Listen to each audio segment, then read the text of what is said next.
വടക്കാഞ്ചേരി കുന്നംകുളം സംസ്ഥാന പാതയിൽ കാഞ്ഞിരക്കോട് സ്കൂട്ടറും ബസും കൂട്ടിയിടിച്ചുണ്ടായ അപകടത്തിൽ യുവാവിന് ദാരുണാന്ത്യം.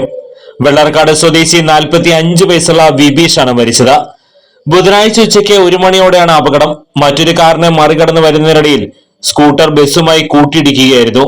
ഇടിയുടെ ആഘാതത്തിൽ സ്കൂട്ടറിൽ നിന്നും തെറിച്ചു വീണ് തലയടിച്ചു വീണ വിബീഷിനെ വടക്കാഞ്ചേരി ആക്സ് ആംബുലൻസ് പ്രവർത്തകർ തൃശൂർ മെഡിക്കൽ കോളേജ് ആശുപത്രിയിൽ പ്രവേശിപ്പിച്ചെങ്കിലും ജീവൻ രക്ഷിക്കാനായില്ല.